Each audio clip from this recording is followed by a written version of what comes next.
Hello friends, स्वागत है आपका अगस्त्य क्लासेस में। मैं शालू रानी। हम ये चैप्टर कर रहे थे धातु और अधातु वाला, मेटल और नॉन मेटल वाला।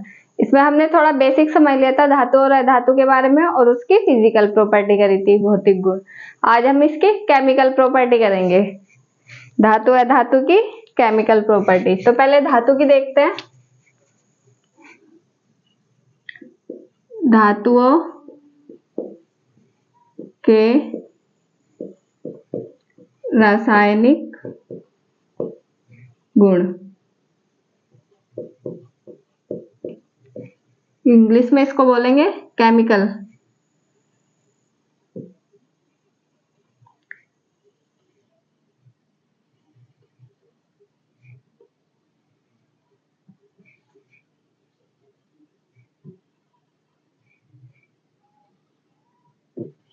Chemical properties of metal.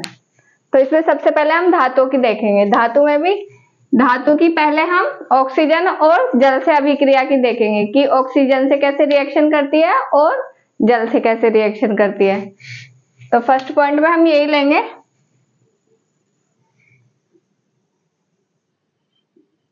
Oxygen व जल के साथ क्रिया।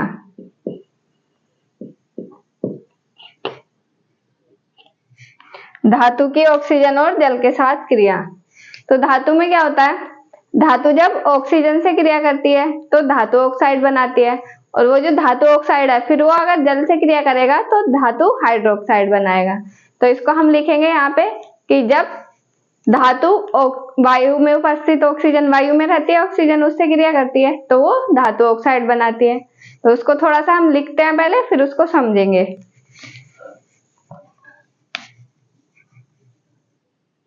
धातु जब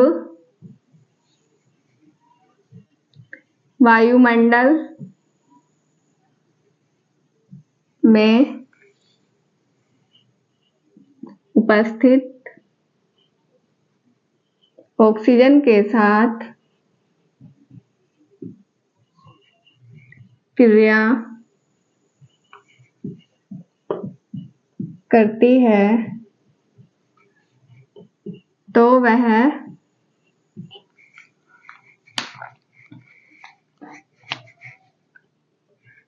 धातु ऑक्साइड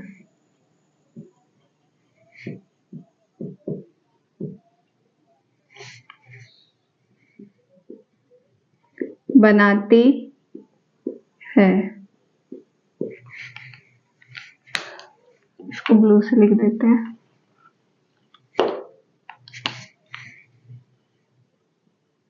बनाती है। धातु जब वायुमंडल में उपस्थित ऑक्सीजन से क्रिया करेगी तो धातु ऑक्साइड बनाएगी। तो इसको कैसे लिखेंगे हम, धातु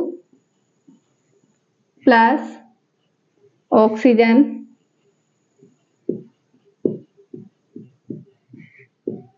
इससे हमें मिलेगा धातु ऑक्साइड।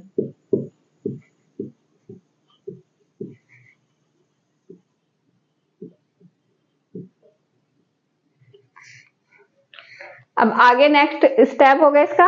अभी हमें धातु ऑक्साइड मिल गया है। धातु ऑक्साइड की अगर हम जल से अभिक्रिया कराते हैं तो उसको देखते हैं हम, उसमें क्या होगा।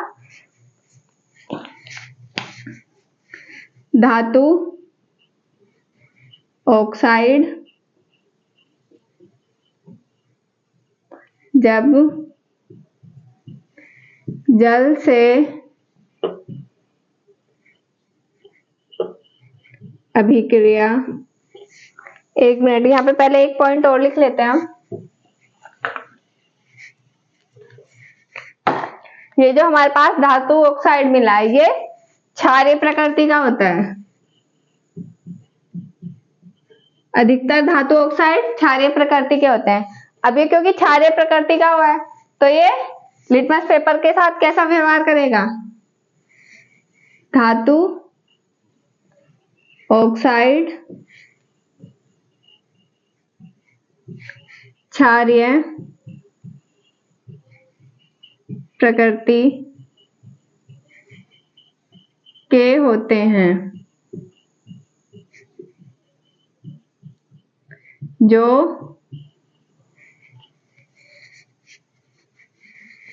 लाल लिटमस पेपर को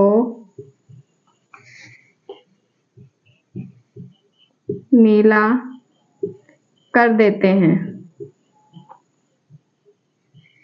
हमारे पास जो धातु ऑक्साइड प्राप्त होते हैं वो क्षारीय प्रकृति के होंगे।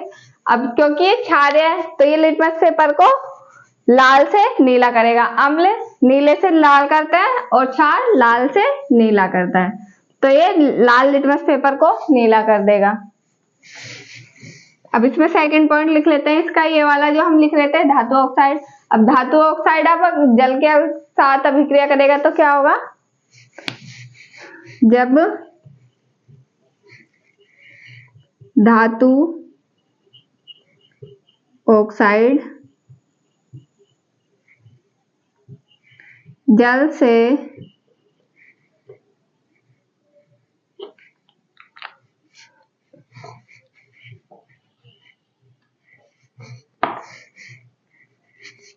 इसको ऐसे लिखेंगे, क्योंकि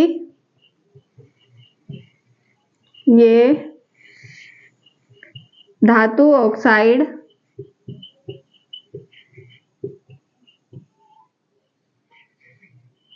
जल में घुलनशील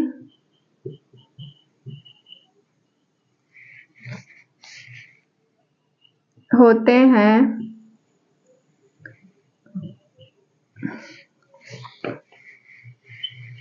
अतः ये जल से क्रिया करके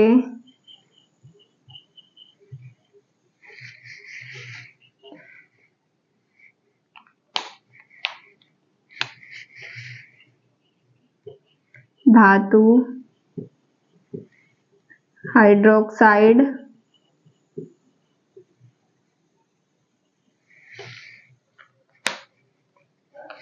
बनाते हैं।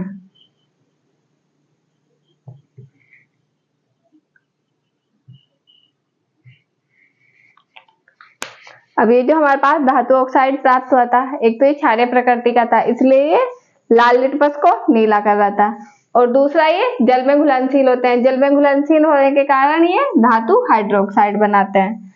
तो इसको हम कैसे लिखेंगे, अगर रिएक्शन के रूप में लिखना है हमें, धातु ऑक्साइड प्लस जल, इससे हमें मिलेगा धातु हाइड्रोक्साइड।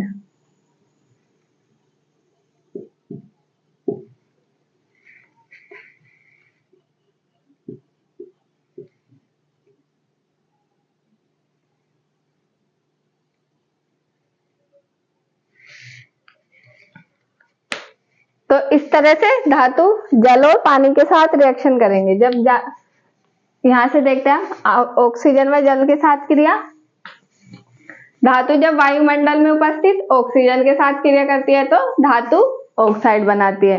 जब धातु ऑक्सीजन से क्रिया करेगी तो धातु ऑक्साइड मिलेगा हमें, धातु प्लस ऑक्सीजन धातु ऑक्साइड।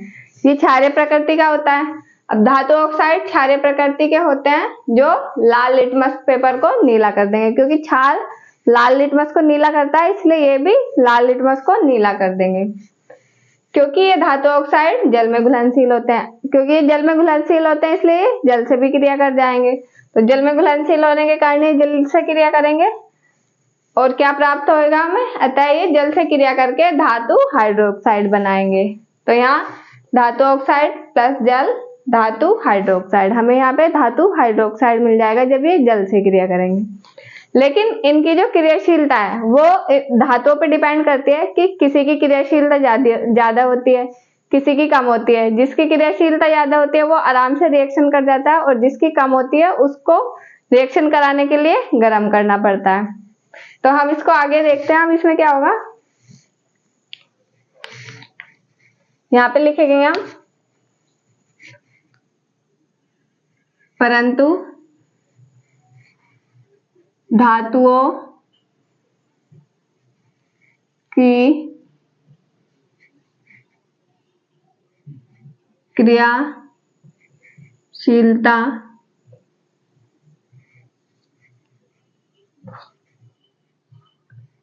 अलग अलग होती है, अतः इनकी अभिक्रिया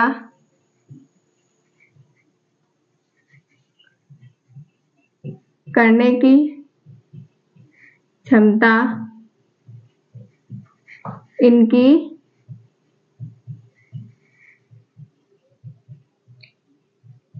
क्रियाशीलता पर निर्भर करती है।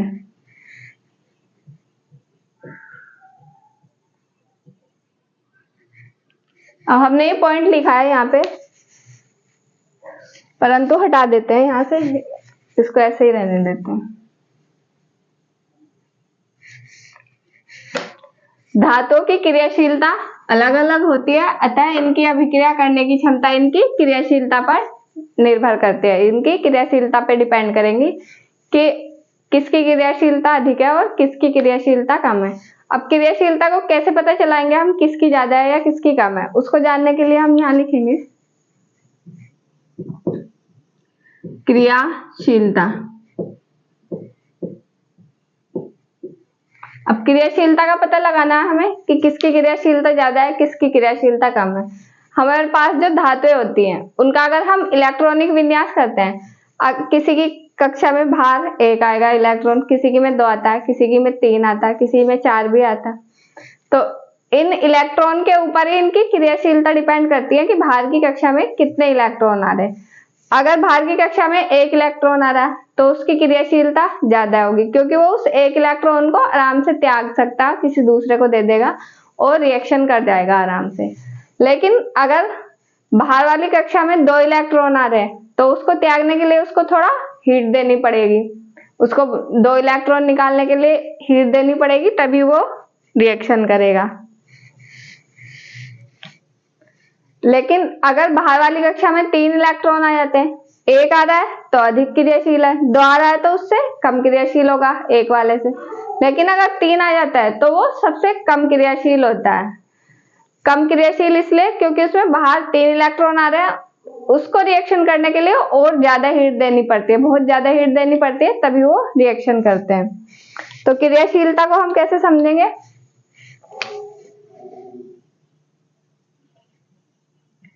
क्रियाशीलता धातुओं की बाह्य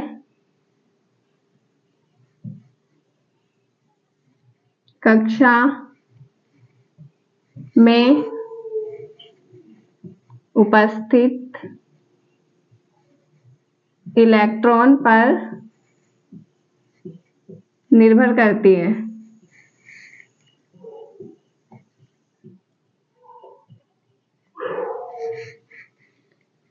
कम इलेक्ट्रॉन होने पर अधिक क्रियाशील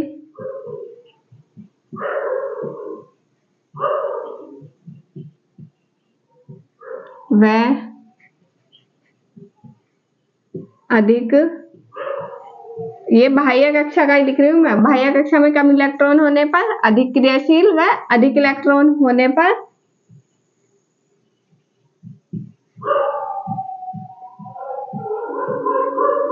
कम क्रियाशील धातु होगा।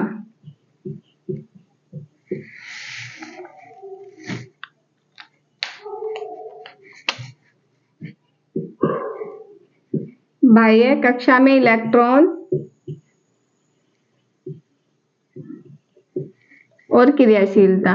अब यहाँ पे एक चार्ट सा बना लेते हैं हम, इससे आपको अच्छे से समझ में आ जाएगा। बाह्य कक्षा में अगर 1 इलेक्ट्रॉन है, 2 है या फिर 3 है तो क्या होगा? 1 इलेक्ट्रॉन है तो अधिक क्रियाशील होगा,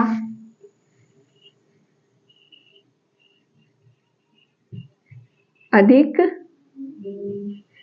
क्रियाशील। 2 इलेक्ट्रॉन है तो कम क्रियाशील होगा, कम क्रियाशील। और 3 इलेक्ट्रॉन है तो बहुत कम क्रियाशील होगा, 2 से भी कम, इसलिए हम यहाँ लिखेंगे बहुत कम,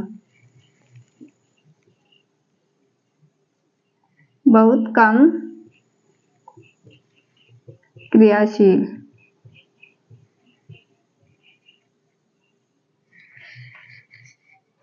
तो इससे आप आराम से समझ सकते हो, 1 इलेक्ट्रॉन होगा तो अधिक क्रियाशील, 2 इलेक्ट्रॉन होंगे तो कम क्रियाशील, 3 इलेक्ट्रॉन होंगे तो बहुत कम क्रियाशील। इसका मतलब है इलेक्ट्रॉन की संख्या बढ़ती जा रही है और क्रियाशीलता घटती जा रही है। ऊपर से नीचे की तरफ जाएंगे तो घटती जाएगी।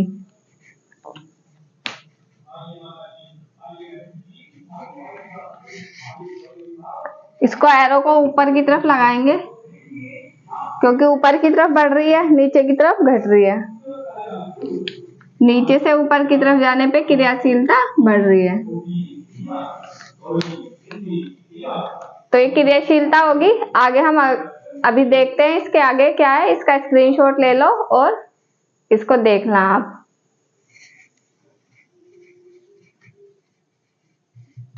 अभी तक हमने समझा कि धातु अगर ऑक्सीजन से क्रिया करेगा तो धातु ऑक्साइड बनाएगा, और वो धातु ऑक्साइड जल से क्रिया करके धातु हाइड्रोक्साइड बनाता है। लेकिन अब हम इनकी रिएक्शन करा के देखते हैं कि अधिक क्रियाशील धातु रिएक्शन करेगा तो क्या क्या बनेगा, थोड़ा कम क्रियाशील करेगा तो क्या बनेगा, और बहुत कम करेगा तो क्या बनेगा। इनकी रिएक्शन करा के देखते हैं हम क्या होता है। अब जैसे हमारे पास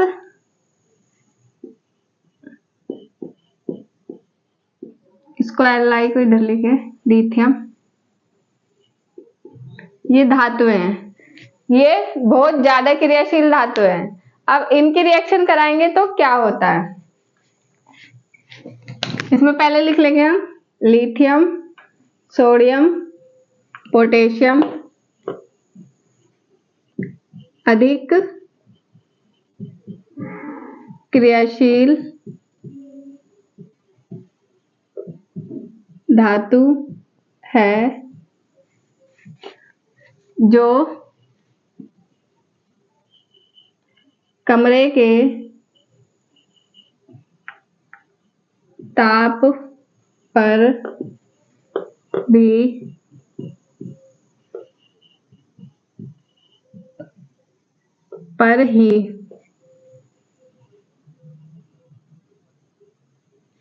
क्रिया कर लेते हैं। ये बहुत ज्यादा क्रियाशील धातु है, लिथियम, सोडियम, पोटेशियम, ये रूम टेम्परेचर पर ही क्रिया कर लेंगे। इनको क्रिया करने के लिए किसी एक्स्ट्रा हीट की जरूरत नहीं होगी, अलग से ऊष्मा नहीं देनी पड़ेगी। अब इसकी रिएक्शन लिखेंगे हम, रिएक्शन क्या होगी, लिथियम लिया और ये ऑक्सीजन से क्रिया करेगा तो क्या बनेगा,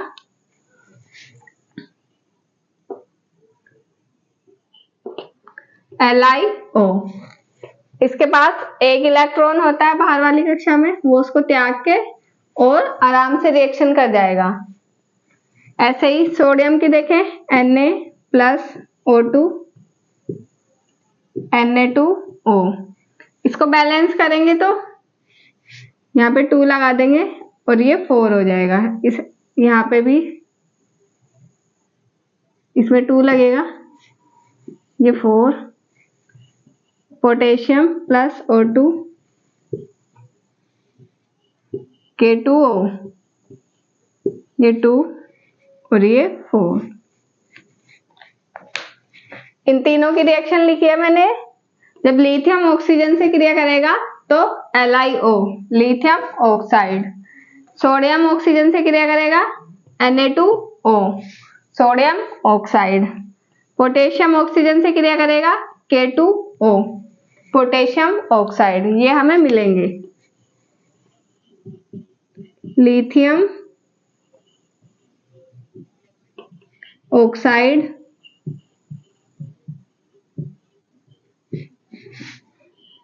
सोडियम ऑक्साइड,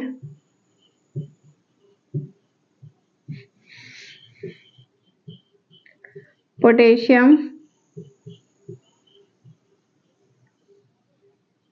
ऑक्साइड।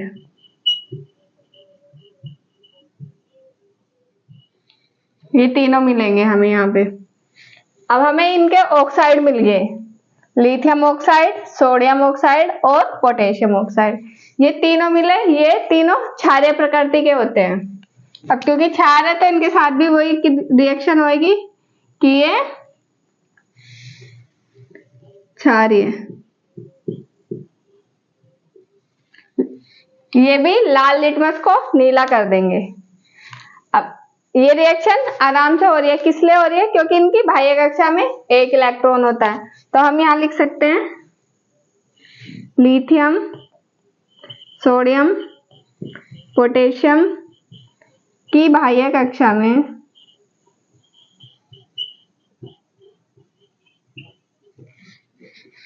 एक इलेक्ट्रॉन होने के कारण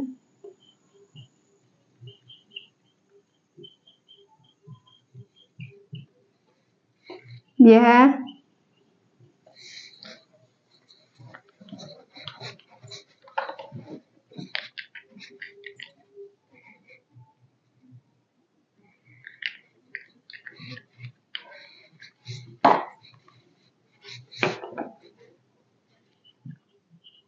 उस इलेक्ट्रॉन को आसानी से त्याग कर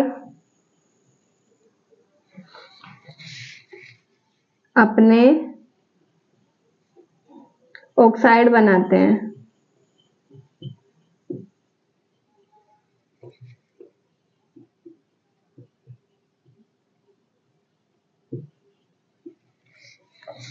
अभी हमारे पास ऑक्साइड मिल गए। अब ये जो ऑक्साइड मिले हैं इनके, इसकी रिएक्शन हम पानी से कराएंगे। पानी से कराने पे क्या होगा? जैसे लिथियम ऑक्साइड हमें ये मिला है, यहाँ पे लिथियम ऑक्साइड की जल से रिएक्शन कराएंगे plus H2O। Sodium oxide Na2O plus H2O। Third है potassium, potassium oxide plus H2O। तो हमें क्या मिलेगा? अब हमें इनके हाइड्रोक्साइड मिलेंगे, लिथियम का hydroxide, lithium hydroxide, sodium hydroxide और पोटेशियम हाइड्रोक्साइड। तो हम यहाँ लिखेंगे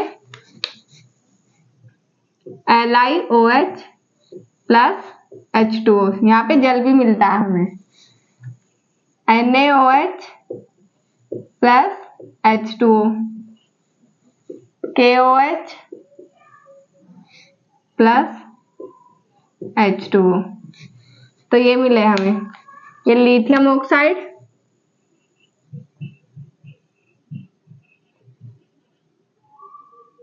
ऑक्साइड नहीं हाइड्रोक्साइड,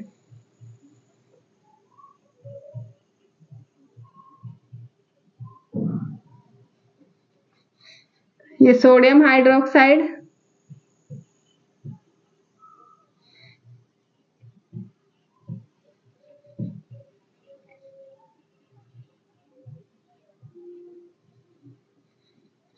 ये पोटेशियम हाइड्रोक्साइड।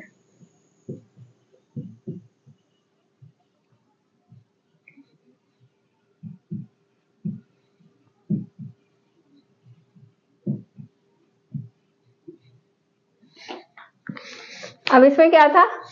ये हमें हाइड्रोक्साइड मिल गए। ये हाइड्रोक्साइड क्यों मिल रहा है हमें? यहाँ पे जो ये तीनों हमारे पास धातुएं लिखी हुई हैं, लिथियम, सोडियम, पोटेशियम, ये अधिक क्रियाशील होती हैं। इनके जो ऑक्साइड होते हैं वो भी अधिक क्रियाशील होते हैं और ये आसानी से जल में घुल जाते हैं। ये आसानी से जल में घुल रहे हैं, इसलिए हमें इनके हाइड्रोक्साइड मिल रहे हैं। अगर ये नहीं घुलेंगे तो हमें इनके हाइड्रोक्साइड नहीं मिलेंगे। तो हम यहाँ स्टेटमेंट लिखेंगे क्योंकि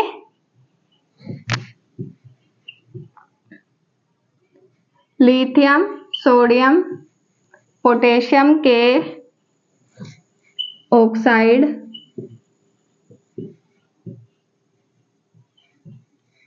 जल में आसानी से घुल जाते हैं,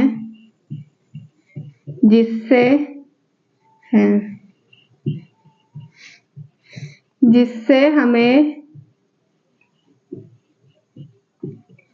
उनके हाइड्रोक्साइड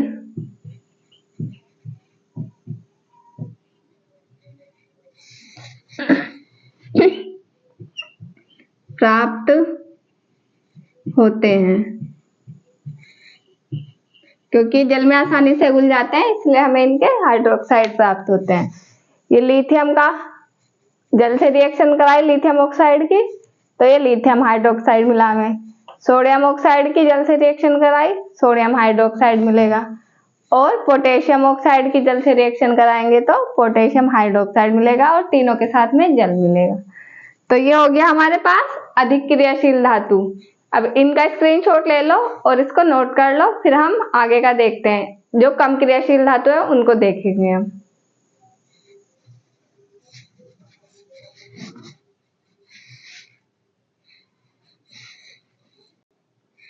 अभी हमने अधिक क्रियाशील धातु देखी थी, अब हम थोड़ा उससे कम क्रियाशील धातुओं को देखते हैं कि वो कैसे रिएक्शन करती है ऑक्सीजन और जल के साथ। तो लिथियम, सोडियम और पोटेशियम ये सबसे ज्यादा क्रियाशील धातु हैं जो ऑक्सीजन और जल से क्रिया करती हैं। उसके बाद हम लेते हैं और नेक्स्ट बेरिलियम और मैग्नीशियम। कम क्रियाशील।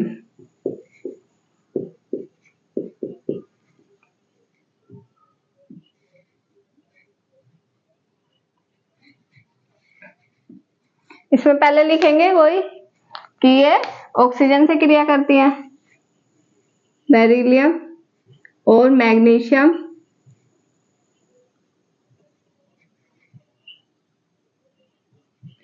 ऑक्सीजन से क्रिया करके अपने ऑक्साइड बनाते हैं। अब कैसे इनके ऑक्साइड बनेंगे, इनकी रिएक्शन देखते हैं। सबसे पहले हम बेरिलियम को लेंगे। बेरिलियम ऑक्सीजन से क्रिया करेगा तो क्या बनेगा, ये इससे क्रिया करेगा तो बेरिलियम ऑक्साइड बनेगा, BeO। नेक्स्ट है हमारे पास मैग्नीशियम। मैग्नीशियम जब ऑक्सीजन से क्रिया करेगा तो क्या होगा, मैग्नीशियम ऑक्साइड बनेगा, MgO। लेकिन ये कैसे रिएक्शन करेंगे, जो सोडियम, पोटेशियम, लिथियम थे वो रूम टेम्परेचर पर ही रिएक्शन कर रहे थे, उनको रिएक्शन करने के लिए किसी हीट की जरूरत नहीं पड़ रही थी। लेकिन जब इनकी रिएक्शन कराएंगे, इनको थोड़ी सी हीट देनी पड़ेगी तभी ये ऑक्सीजन से क्रिया करेंगे, नहीं तो ये क्रिया नहीं करेंगे। तो ये थोड़ा कम क्रियाशील धातु है इसलिए इनको हीट देनी पड़ेगी। हीट के लिए हम यहाँ ये सिंबल बनाते हैं, ट्राइंगल डेल्टा। तो ये बेरिलियम ऑक्सीजन से क्रिया करेगा, बेरिलियम ऑक्साइड बनेगा, और मैग्नीशियम ऑक्सीजन से क्रिया करके मैग्नीशियम ऑक्साइड बनाएगा, लेकिन इनको गर्म करना पड़ेगा।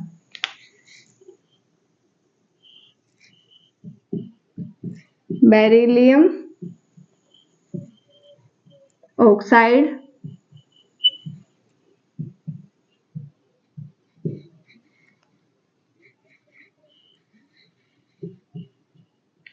Magnesium oxide.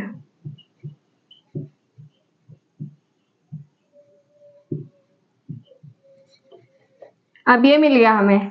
अब आगे हम इसके अगर जल से रिएक्शन कराएंगे तो क्या होगा, ये जो दोनों है ये दोनों भी क्षारीय प्रकृति के होते हैं, क्षारीय हैं, इसलिए ये लाल लिटमस को लीला कर देंगे, नीला।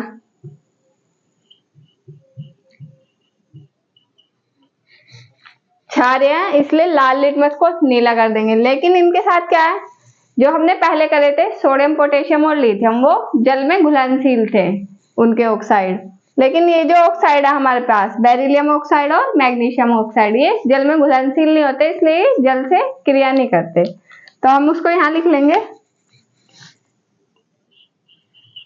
बेरिलियम व मैग्नीशियम के ऑक्साइड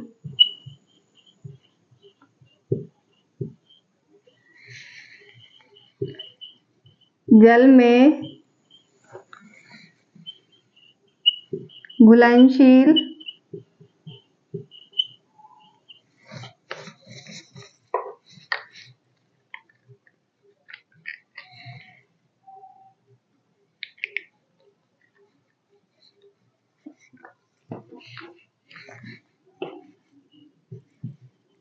नहीं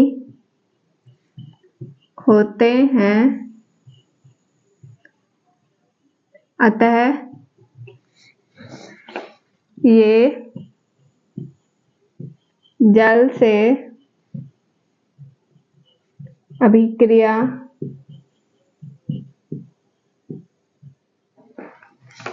नहीं करेंगे। ये जल से अभिक्रिया नहीं करेंगे। तो ये हो गया हमारे पास कम क्रियाशील धातु का। बेरिलियम और मैग्नीशियम लिया हमने, ये कम क्रियाशील धातु होते हैं। इसी ग्रुप में और भी जो तत्व आते हैं वो भी कम क्रियाशील धातु होंगे। बेरिलियम और मैग्नीशियम ऑक्सीजन से क्रिया करके अपने ऑक्साइड बनाते हैं। बेरिलियम प्लस ऑक्सीजन, इसकी क्रिया हुई, हमने इसको पहले हीट दी, थोड़ी सी गर्म करना पड़ेगा, तो बेरिलियम ऑक्साइड मिलेगा। मैग्नीशियम और ऑक्सीजन की क्रिया कराएंगे, इसको हीट देंगे तो मैग्नीशियम ऑक्साइड मिलेगा। ये क्षारीय प्रकृति के होते हैं, ये लाल लिटमस को नीला कर देते हैं। अब इनके जो ऑक्साइड होते हैं, बेरिलियम और मैग्नीशियम के ऑक्साइड जल में घुलनशील नहीं होते, इसलिए ये जल से अभिक्रिया नहीं करेंगे। अब इसमें एक पॉइंट और लिखना था, क्योंकि इसकी बाह्य कक्षा में 2 इलेक्ट्रॉन होते हैं, इसलिए उसको त्यागने के लिए इसको हीट देनी पड़ती है, और ये कम क्रियाशील धातु होते हैं। उसको हम नीचे लिख लेते हैं, बेरिलियम व मैग्नीशियम की, ये मार्कर सही नहीं चल रहा, ब्लैक सही लिख देती हूँ आज, इसको थोड़ा एडजस्ट कर लेना। बाह्य कक्षा में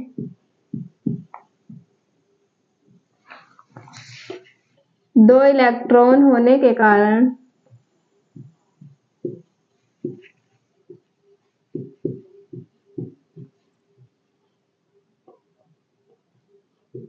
उन्हें त्यागने के लिए ऊष्मा की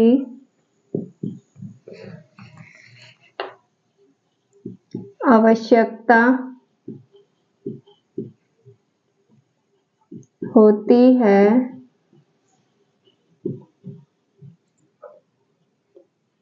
अतः ये कम क्रियाशील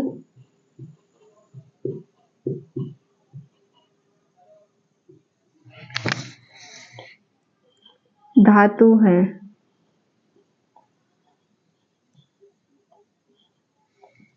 क्योंकि इनकी बाहर वाली कक्षा में 2 इलेक्ट्रॉन होते हैं, उन्हें त्यागने के लिए इनको थोड़ी हीट की आवश्यकता होती है, तभी ये उन इलेक्ट्रॉनों को त्याग पाते हैं और किसी से रिएक्शन करते हैं।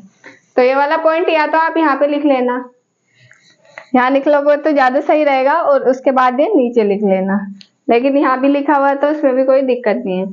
बेरिलियम मैग्नीशियम की बाह्य कक्षा में 2 इलेक्ट्रॉन होने के कारण त्यागने के लिए ऊष्मा की आवश्यकता होती है, उन्हें ऊष्मा की आवश्यकता होती है, अतः कम क्रियाशील धातु है। अतः ये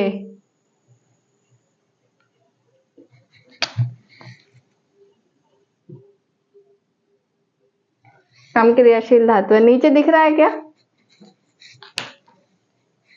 दिख रहा है पूरा? ये इसको देख लेना है, हो गया ये पूरा। अब हम और देखेंगे कि इससे भी कम क्रियाशील धातु होती है, उनको देखते हैं। इनसे कम क्रियाशील धातु कौन सी होती है? बोरोन और एल्यूमिनियम, इनको लेते हैं हम। इस ग्रुप में जो भी आएंगे वो सब बहुत कम क्रियाशील धातु होती है, बहुत कम क्रियाशील।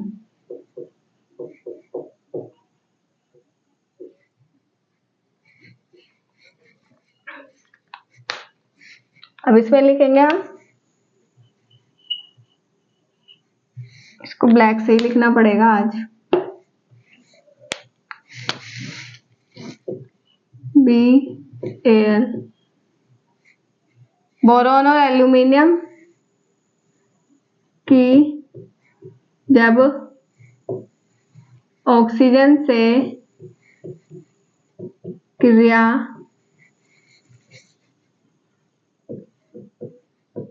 कराते हैं तो इनके ऑक्साइड प्राप्त होते हैं, जो क्षारीय प्रकृति के होते हैं, जो क्षारीय प्रकृति के होते हैं। अब इनकी रिएक्शन कराते हैं। रेड मार्कर से लिख देती हूँ, ये ब्लू वाला तो चल नहीं रहा है आज। बेरिलियम प्लस ऑक्सीजन, इससे हमें इसका ऑक्साइड मिलेगा बेरिलियम का, तो क्या मिलेगा? B2O3। ऐसे ही एल्यूमिनियम का, एल्यूमिनियम प्लस ऑक्सीजन, इससे हमें मिलेगा Al2O3। अब इसको बैलेंस करेंगे तो क्या होगा? यहाँ पे 2, यहाँ 3 और ये 4 हो जाएगा। यहाँ पे 2, 3, 4, ये इसके ऑक्साइड मिल गया हमें।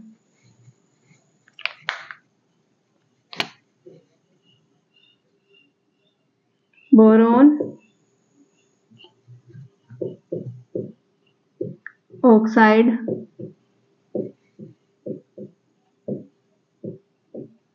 और ये एल्यूमिनियम ऑक्साइड।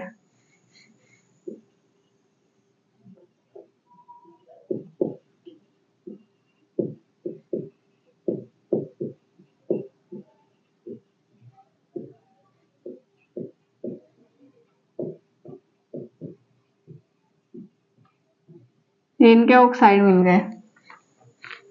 अब इसमें क्या हो गया? ये ऑक्साइड मिले हमें, ये क्षारीय प्रकृति के क्षारीय हैं, तो वही नीले लिटमस को लाल लिटमस को नीला कर देंगे, अम्ल नीले को लाल करते हैं, वही क्षार लाल को नीला करते हैं। अब इनके ऑक्साइड ये मिल गए हमें, लेकिन ये जो इनके ऑक्साइड है ये भी जल से क्रिया नहीं करेंगे। जैसे हमने यहाँ लिखा था, बेरिलियम और मैग्नीशियम की बाह्य कक्षा में 2 इलेक्ट्रॉन होने के कारण उन्हें त्यागने के लिए उष्मा की आवश्यकता होती है, अतः ये कम क्रियाशील है। नहीं, ये वाला पॉइंट नहीं है, ये वाला पॉइंट यहाँ पे लिखना था, इसको यहाँ लिख लेना। ऐसे यहाँ पे भी लिखा जाएगा, लेकिन यहाँ पे बेरिलियम और मैग्नीशियम के ऑक्साइड जल में घुलनशील नहीं होते, अतः ये जल से अभिक्रिया नहीं करेंगे। तो पहले इसको कंप्लीट करके इसकी ये वाली लाइन भी यहाँ पे लिख लेते हैं। जैसे ये लिखी थी कि इसमें 2 इलेक्ट्रॉन होते हैं, इसमें 3 इलेक्ट्रॉन होते हैं। बोरोन व एल्यूमिनियम की बाह्य कक्षा में 3 इलेक्ट्रॉन होने के कारण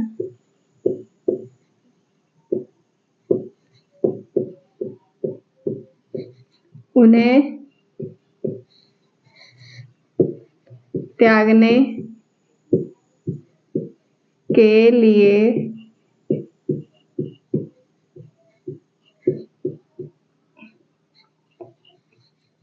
अधिक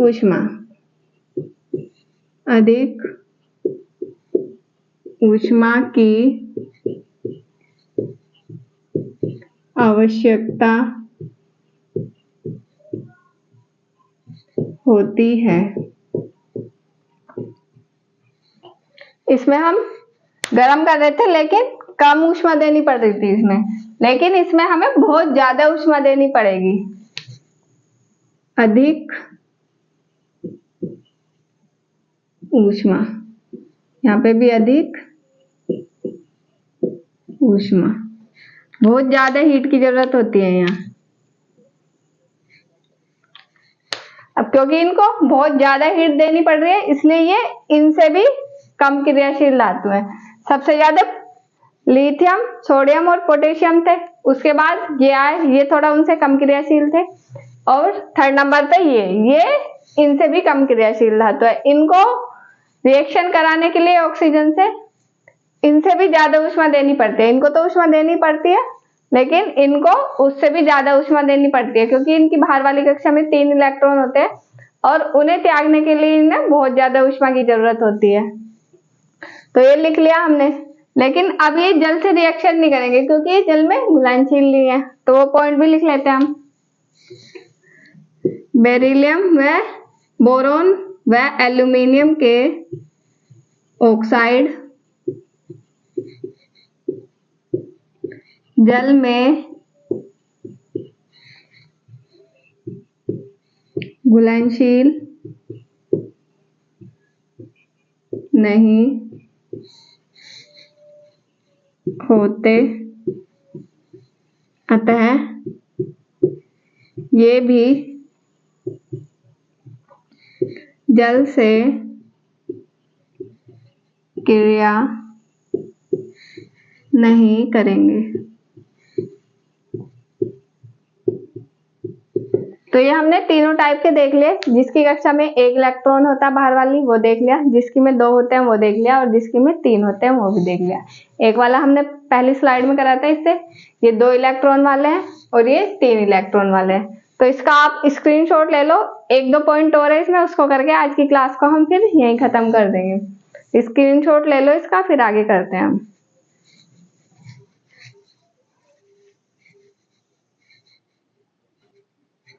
ये 1 पॉइंट और है इसमें, एम्फोटेरिक ऑक्साइड। मैं सोच रही थी इसको इसी क्लास में करा दूं, लेकिन क्लास बहुत ज्यादा लंबी हो रही है, इसलिए इसको हम नेक्स्ट क्लास में करेंगे। तो आज की क्लास में इतना ही है। हमने ये देखा कि धातुएं ऑक्सीजन और जल से कैसे क्रिया करती हैं। 1 इलेक्ट्रॉन बाहर वाली कक्षा में होता है तो अधिक क्रियाशील होती है, 2 होती है तो थोड़ा कम क्रियाशील होती है, और 3 इलेक्ट्रॉन होते हैं बाहर वाली कक्षा में तो वो बहुत कम क्रियाशील होती है। उनको क्रिया कराने के लिए बहुत ज्यादा हीट देनी पड़ती है। तो आज की क्लास में यहीं तक है। इसका आप रिवीजन कर लेना अच्छे से, 2-3 बार क्लास देखना तो वो आपको लर्न भी हो जाएगा। आज की क्लास में इतना ही। क्लास अच्छी लगी हो तो शेयर करें, लाइक करें, कमेंट करें और चैनल को सब्सक्राइब करें। ज्यादा से ज्यादा लोगों को शेयर करें इसको, ताकि ज्यादा से ज्यादा लोगों के पास ये पहुंचे। Thank you.